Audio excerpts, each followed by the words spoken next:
Hello everyone, geography channel में आप सभी का स्वागत। सागर विज्ञान ओशनोग्राफी का सेकंड टॉपिक जो हम आज अध्ययन करने जा रहे हैं वो है महासागरीय जल का तापमान, टेम्परेचर ऑफ ओशनिक वाटर।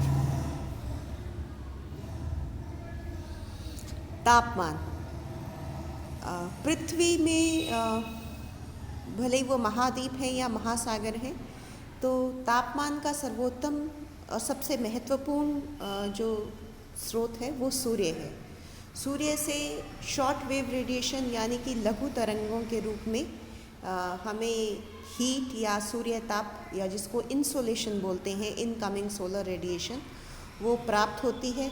उससे महासागरों के पानी को ऊर्जा मिलती है या गर्माहट मिलती है। सूर्य के अलावा तापमान की कुछ मात्रा सागर तली के नीचे पृथ्वी की आंतरिक भाग और जल की दबाव प्रक्रिया से भी प्राप्त होती है, परंतु ये मात्रा मिनिस्क्यूल है, बहुत ही नगण्य मात्र है। यानी कि मुख्य और एकमात्र इम्पॉर्टेंट स्रोत जो महासागरीय जल के तापमान का है वो सूर्य है।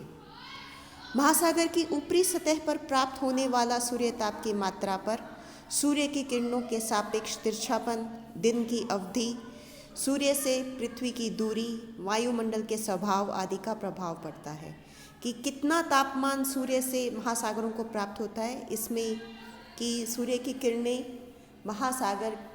किस महासागर में कहाँ पर सीधी पड़ रही हैं और कहाँ पर तिरछी पड़ रही हैं। दिन की अवधि यानी कि दिन कितने घंटे के दिन है और कितने घंटे की रात है। जितने बड़े दिन होंगे उतना अधिक सूर्य का ताप महासागरों को प्राप्त होगा, जितने छोटे दिन होंगे उतना ही कम सूर्य ताप महासागरों को प्राप्त होगा। सूर्य से पृथ्वी की दूरी, पेरिहीलियन और एपिहीलियन मतलब कितना पास में है सूर्य पृथ्वी से या अधिक दूर है। वायुमंडल का स्वभाव आदि पर इन सब से सूर्य ताप कितना महासागरों को प्राप्त होता है ये प्रभावित होता है। स्थल के विपरीत महासागरीय जल के गर्म और शीतल होने की क्रिया में कुछ अंतर पाया जाता है, क्योंकि सागरीय जल में क्षैतिज लहरें, धाराएं और लंबवत गतियां, संवहन तरंग के अलावा वाष्पीकरण की क्रिया भी सक्रिय होती है। तो जमीन जिस हिसाब से या पृथ्वी या धरती जिस हिसाब से गर्म होती है, जिस प्रक्रिया से या जिस क्रियाओं से, और ठंडी होती है, उसके विपरीत सागरीय जल किस प्रकार से गर्म होता है, ठंडा होता है, इन दोनों की प्रकृति में कुछ अंतर होता है। इसके मुख्य कारण ये है कि सागरीय जल में क्षैतिज गति होती है। क्षैतिज गति किन चीज़ों के कारण होती है? लहरों के कारण, वेव्स के कारण, और ओशनिक करंट्स यानी कि धाराओं के कारण। यानी कि पानी एक जो सागरीय जल है वो एक स्थान से दूसरे स्थान पर बहता रहता है। तो गर्म जहाँ पर हो सकता है, गर्म पानी है वो ठंडे वाले इलाके में जा रहा है, और जहाँ से ठंडा महासागरीय जल है वो हो सकता है ऐसे इलाके में आ रहा है जहाँ पर गर्मी अधिक है। लंबवत गति भी होती है सागरीय जल में, in the sense that there is a vertical movement of water in the oceans. ठंडा पानी भारी होकर नीचे की तरफ जमता है और जो गर्म पानी है वो ऊपर आता है। इसके अलावा वाष्पीकरण, इवेपोरेशन होता है पानी का। तो इन सभी क्रियाओं से सागरीय जल का टेम्परेचर है, तापमान है, वो प्रभावित होता है।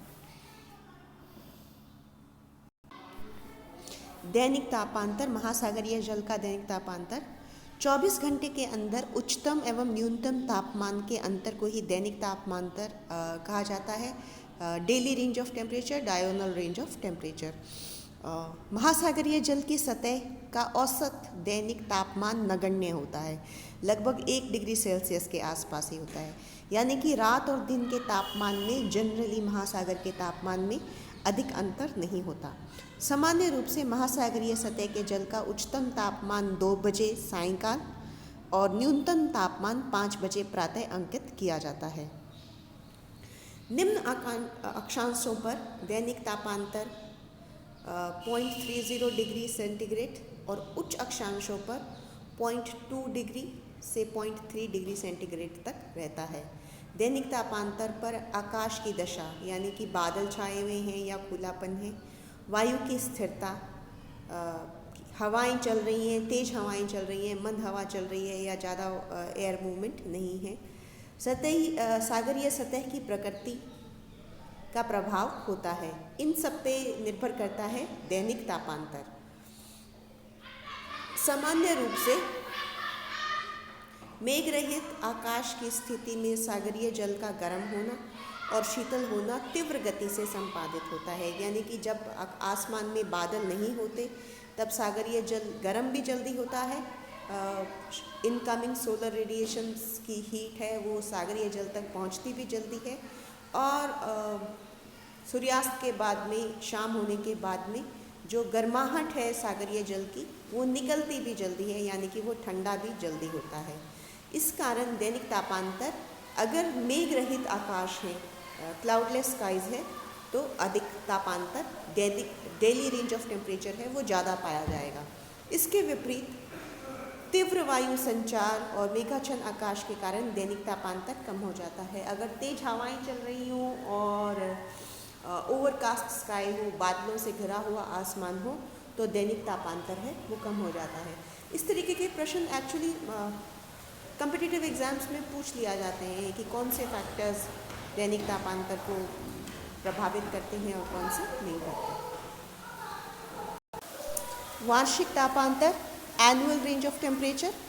सागरीय जल का उच्चतम वार्षिक तापमान अगस्त में और न्यूनतम फरवरी के महीने में अंकित किया जाता है उत्तरी गोलार्ध में। सामान्य रूप से औसत वार्षिक तापांतर 10 डिग्री फ़ारेनहाइट तक होता है, परंतु प्रादेशिक स्तर पर इसमें भिन्नता पाई जाती है, और इस भिन्नता को प्रभावित करते हैं सूर्य से प्राप्त होने वाली इंसोलेशन या सूर्य तप की मात्रा, सागर का स्वभाव, प्रचलित पवन, सागर की स्थिति आदि।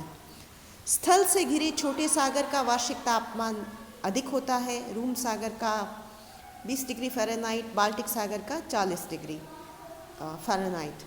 सागर का आकार जितना बड़ा होता जाता है वार्षिक तापांतर उतना ही घटता जाता है, यानी कि पैसिफिक ओशन, प्रशांत महासागर का वार्षिक तापांतर बहुत कम होगा, उससे अधिक अटलांटिक का होगा और उससे अधिक इंडियन ओशन, हिंद महासागर का होगा। अटलांटिक महासागर में प्रशांत महासागर की अपेक्षा अधिक तापांतर पाया जाता है। महासागरीय तापमान का वितरण, जब हम ओशनिक बॉडीज़ की टेम्परेचर की बात करते हैं तो हम इसका दो तरीके से, दो लेवल पर इसका अध्ययन करते हैं। एक तो है हॉरिजॉन्टल सतह जल का तापमान और दूसरा गहराई का तापमान।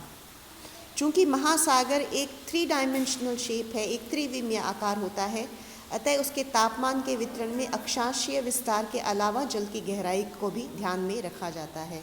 इस आधार पर सागरीय जल के क्षैतिज और लंबवत दोनों प्रकार के वितरण का अध्ययन करते हैं। यानी कि तापमान को हम उसके अक्षांशीय विस्तार में भी उसके तापमान वितरण का अध्ययन करेंगे, और समुद्र की सतह, समुद्र जल की जो ऊपरी सतह है उससे लेकर और समुद्र की गहराई तक, गहरे गर्त तक, डीप ओशंस तक, उसके तापमान में क्या फ़र्क आ रहा है उसका भी हम अध्ययन करेंगे। महासागरीय जल के तापमान के वितरण को कई प्रकार से, कई कारण प्रभावित करते हैं। इन सभी कारणों का हम एक एक करके अब अध्ययन करते हैं। सबसे पहला कारण जो महासागरीय तापमान के वितरण को प्रभावित करता है वो है महासागर की अक्षांशीय लोकेशन, उसका लैटिट्यूडनल एक्सटेंड या लैटिट्यूडनल लोकेशन। भूमध्य रेखा से उत्तर और दक्षिण, यानी कि ध्रुवों की ओर जाने पर, जैसे ही हम 0 डिग्री अक्षांश, 0 डिग्री लैटिट्यूड से भूमध्य रेखा से उत्तर की तरफ बढ़ते हैं, उत्तरी ध्रुव की तरफ या दक्षिणी ध्रुव की तरफ बढ़ते हैं, तो सतही जल का तापमान घटता जाता है। यानी कि भूमध्य रेखा पर उसका तापमान, सतही जल का तापमान अधिकतम होता है, और जैसे जैसे हम उत्तरी ध्रुव और दक्षिणी ध्रुव की तरफ बढ़ेंगे वो तापमान कम होता जाता है, क्योंकि सूर्य की किरणें ध्रुवों पर तिरछी होती जाती हैं। परिणाम स्वरूप सूर्य तप की मात्रा भी ध्रुवों की ओर घटती जाती है। भूमध्य रेखा से 40 डिग्री उत्तर और दक्षिण अक्षांशों के मध्य महासागरीय जल का तापमान वायु के तापमान से कम, तापक्रम से कम, किंतु 40 डिग्री से ध्रुवों के बीच अधिक रहता है। इसे हम डायग्राम की सहायता से समझेंगे। इस डायग्राम में ये इक्वेटर है, ये एक आधा हेमिस्फेयर दिखाया हुआ है और ये इक्वेटर है। इक्वेटर पर सूर्य की किरणें जब पहुंचती हैं तो उन्हें कम दूरी एटमॉस्फेयर में तय करनी पड़ती है। तो जो इनकी हीट है, जितनी हीट ये कैरी कर रही हैं उसकी ज़्यादा मात्रा सूर्य जो पृथ्वी है उस तक पहुंच पाती है। इसके विपरीत जब इन सन रेस को, सूर्य की किरणों को यहाँ पर उच्च अक्षांशों में पहुँचना होता है तो इन्हें अधिक लंबाई, अधिक दूरी तय करनी पड़ती है। तो इनके जो अपने साथ ये हीट ला रही हैं, सूर्य तप ला रहे हैं, उसकी कुछ मात्रा वातावरण में डिस्ट्रीब्यूट हो जाती है और कम हीट ही यहाँ पर सरफेस पे पहुँच पाती है। तो इसलिए सूर्य की जो किरणें हैं, सन रेज हैं, उनसे अधिक हीट हमें इक्वेटोरियल रीजन में मिलती है और कम हीट हमें पोलर रीजन पे या ध्रुवीय इलाकों में मिलती है। इसी प्रकार जब सूर्य की किरणें यहाँ पर सीधी पड़ रही हैं, इक्वेटर पर या ट्रॉपिक्स के बीच में हम कहीं अधिकतर सीधी पड़ रही होती हैं, तो जब ये रेखाएं जैसे ऐसे सीधी पड़ती हैं तो the same amount of rays है, उन्हें कम जगह हीट करनी पड़ती है, सिर्फ इतनी सी जगह को ही हीट करना पड़ रहा है, तो वो इसे अच्छी तरह से गर्म कर देंगी। इसके विपरीत जब ये किरणें टेढ़ी पड़ती हैं, तिरछी पड़ती हैं, तो उतनी ही किरणों को बहुत थोड़ा ज़्यादा एरिया, यानी कि इतना सारा एरिया है, इसे हीट करना पड़ता है। तो इनका जो इनके साथ सूर्य किरणों के साथ जो इंसोलेशन आ रहा है या गर्माहट आ रही है, वो वितरित हो जाती है अधिक इलाके में, तो वो किसी एक एरिया को ज़्यादा गर्म नहीं कर पाती। What we are trying to say is कि अक्षांशीय लोकेशन या लैटिट्यूडनल लोकेशन महासागर की इस बात पे बहुत बड़ा असर डालती है कि उस महासागरीय जल का तापमान या सतही तापमान कैसा होगा। अगर किसी महासागर की लोकेशन भूमध्य रेखा के आसपास है या ट्रॉपिकल एरिया के बीच में है तो वहाँ तापमान अधिक पाया जाएगा। इसके विपरीत जैसे जैसे भूमध्य रेखा से उत्तरी ध्रुव और दक्षिणी ध्रुव की तरफ बढ़ते हैं तो महासागरीय जलों का तापमान कम होता जाता है। इसके आगे के फैक्टर्स का अध्ययन हम नेक्स्ट वीडियो में करेंगे। Thank you.